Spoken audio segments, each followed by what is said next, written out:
Assalamualaikum warahmatullahi wabarakatuh. Perkenalkan, nama saya Regita Rusli, NIM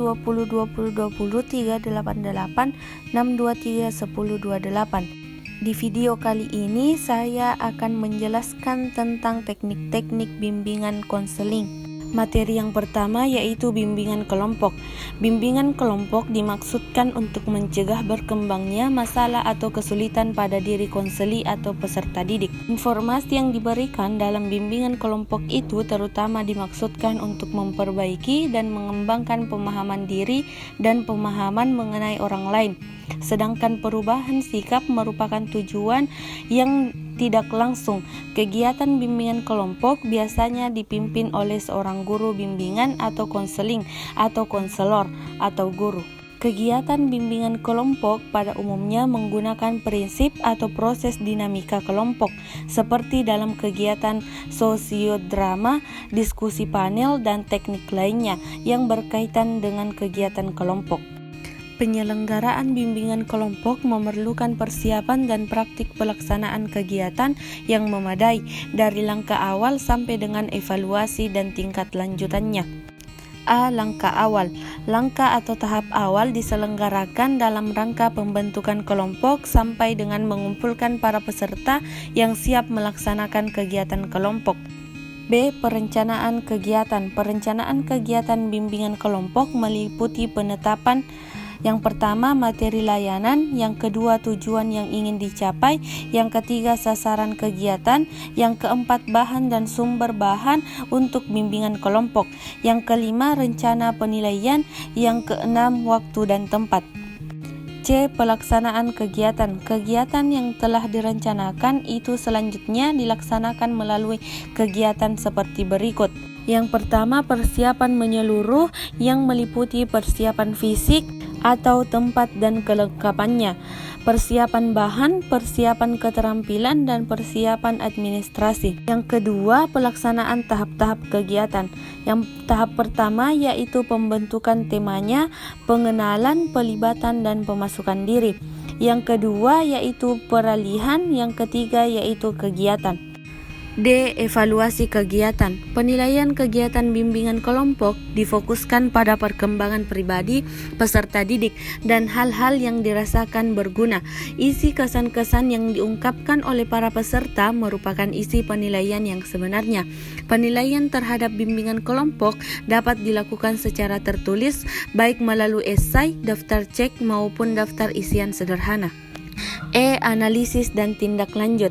Hasil penilaian kegiatan bimbingan kelompok perlu dianalisis untuk mengetahui lebih lanjut seluk-beluk kemajuan para peserta dan seluk-beluk penyelenggaraan bimbingan kelompok.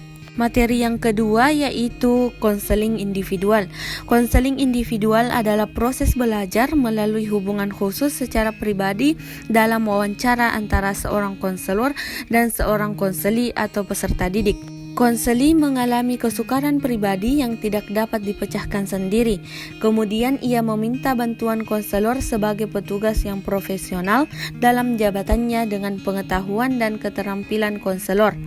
Banyak teknik yang digunakan dalam konseling individual, yaitu yang pertama attending atau menghampiri klien, yang kedua empati, yang ketiga refleksi, yang keempat eksplorasi, yang kelima menangkap pesan utama, yang keenam bertanya untuk membuka percakapan, yang ketujuh bertanya tertutup, yang kedelapan dorongan minimal, yang kesembilan interpretasi, yang kesepuluh mengarahkan, 11 menyimpulkan sementara, 12 memimpin, yang ke-13 memfokus, yang ke-14 konfrontasi, yang ke-15 menjernihkan, yang ke-16 memudahkan, 17 diam, 18 mengambil inisiatif, 19 memberi nasihat, 20 memberi informasi, 21 merencanakan, yang kedua-dua dan yang terakhir yaitu menyimpulkan. Secara umum, proses konseling individual dibagi atas 3 tahapan, yaitu sebagai berikut. Yang pertama, tahap awal konseling. Adapun yang dilakukan oleh konselor dalam proses konseling tahap awal itu adalah sebagai berikut. Yang pertama, membangun hubungan konseling dengan melibatkan klien yang mengalami masalah. Yang kedua, memperjelas dan mendefinisikan masalah. Yang ketiga, membuat penjajakan alternatif bantuan untuk mengatasi masalah. Yang keempat, menegosiasikan kontrak. Tahap selanjutnya yaitu tahap pertengahan atau tahap kerja. Adapun tujuan pada tahap ini adalah sebagai berikut. Yang pertama, menjelajahi dan mengeksplorasi masalah serta kepedulian klien dan lingkungannya dalam mengatasi masalah tersebut. Yang kedua, menjaga agar hubungan konseling selalu terpelihara. Yang ketiga, proses konseling agar berjalan sesuai kontrak. Tahap selanjutnya yaitu tahap akhir konseling. Kamphanak 1982 menyebut tahap ini dengan istilah termination. Pada tahap ini, konseling ditandai oleh beberapa hal sebagai berikut. Yang pertama, menurutnya kecemasan klien. Hal ini diketahui setelah konselor menanyakan keadaan kecemasannya. Yang kedua, adanya perubahan perilaku klien ke arah yang lebih positif, sehat, dan dinamik. Yang ketiga, adanya tujuan hidup yang jelas di masa yang akan datang dengan program yang jelas pula. Yang keempat, terjadinya perubahan sikap yang positif terhadap masalah yang dialaminya. Dapat mengoreksi diri dan meniadakan sikap yang suka menyalahkan dunia luar, seperti orang tua, teman, dan keadaan yang tidak menguntungkan. Materi selanjutnya yaitu konseling kelompok. Konseling kelompok adalah suatu upaya bantuan kepada peserta didik dalam suasana kelompok yang bersifat pencegahan dan penyembuhan, dan diarahkan kepada pemberian kemudahan dalam rangka perkembangan dan pertumbuhannya. Prosedur konseling kelompok sama dengan bimbingan kelompok, yaitu A. Tahap pembentukan, tema pengenalan, pelibatan, dan pemasukan diri.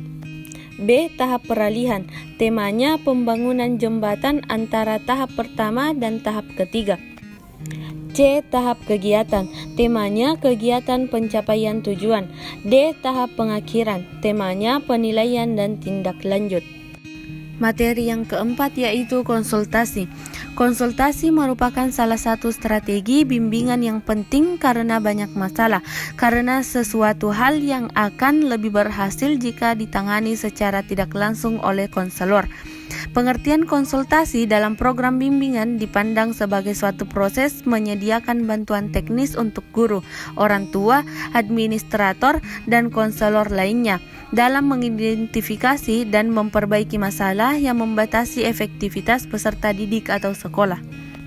Ada 5 langkah proses konsultasi, yaitu yang pertama menumbuhkan hubungan berdasarkan komunikasi dan perhatian pada konsulti. Yang kedua, menentukan diagnosis atau sebuah hipotesis kerja sebagai rencana kegiatan. Yang ketiga, mengembangkan motivasi untuk melaksanakan kegiatan. Yang keempat, melakukan pemecahan masalah. Yang kelima, melakukan alternatif lain apabila masalah belum terpecahkan. Materi selanjutnya yaitu kolaborasi dengan personel sekolah, orang tua, dan masyarakat.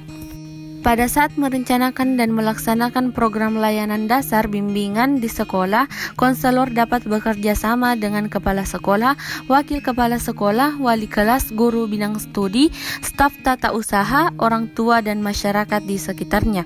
Pada saat merencanakan program layanan dasar bimbingan, konselor dapat berkolaborasi dengan kepala sekolah tentang berbagai kebijakan sekolah yang dapat didukung oleh program BK seperti meningkatkan prestasi sekolah dalam bidang akademik dan kesenian, olahraga, pramuka, dan kedisiplinan. Pada saat merencanakan program konselor, dapat juga berkolaborasi dengan wakasek kurikulum, kesiswaan, dan sarana tentang penataan waktu pelaksanaan BK di sekolah, sarana yang dibutuhkan BK, dan bentuk-bentuk kegiatan kesiswaan yang dapat mendorong gairah peserta didik untuk mau belajar di sekolah. Pada saat mengevaluasi program layanan dasar bimbingan, konselor dapat bekerja sama dengan pihak sekolah maupun orang tua peserta didik. Konselor dapat meminta pendapat peserta didik, kepala sekolah, wakasek, guru bidang studi, wali kelas, dan orang tua tentang perencanaan dan pelaksanaan program BK. Materi selanjutnya yaitu pengajaran remedial. Pengajaran remedial merupakan salah satu tahap kegiatan utama dalam keseluruhan kerangka pola layanan bimbingan belajar. serta merupakan rangkaian kegiatan lanjutan logis dari usaha diagnosis kesulitan belajar mengajar. Secara sistematika, prosedur remedial tersebut dapat digambarkan sebagai berikut. A. Diagnosis kesulitan belajar mengajar. B. Rekomendasi atau referral. C. Penelaan kembali kasus.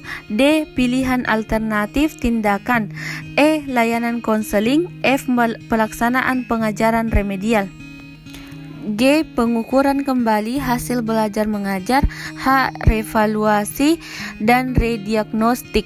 I. Tugas tambahan. J. Hasil yang diharapkan. Materi selanjutnya yaitu penggunaan teknologi dalam layanan bimbingan dan konseling. A. Penggunaan teknologi komputer. Salah satu layanan bimbingan dan konseling dengan menggunakan teknologi komputer, khususnya internet, adalah e-counseling. Email merupakan cara baru untuk berkomunikasi secara cepat dan efektif melalui internet. Hal ini tidak bermaksud untuk menggantikan konseling melalui tatap muka, tetapi dapat menjadi salah satu cara dalam membantu klien memecahkan masalahnya pada jarak jauh tanpa bertemu langsung dengan konselor. B. Penggunaan teknologi telepon. Etika pelayanan konseling dengan penggunaan telepon adalah sebagai berikut. A. Menggunakan bahasa yang sopan sesuai dengan kondisi klien. B. Gunakan suara lembut, volume yang rendah, dan intonasi yang bersahabat. C. Dengarkan pembicaraan sampai selesai. Jangan menyela kata-kata klien apabila pada tahap awal pembicaraan. D. Mengembangkan perasaan senang dan berpikir positif tentang siapapun yang menelpon. E. Catat hal-hal yang perlu memperoleh perhatian. F. Memfokuskan pembicaraan untuk mengefektifkan penggunaan media komunikasi. G. Selalu mengakhiri pembicaraan dengan kesiapan untuk melakukan hubungan komunikasi selanjutnya.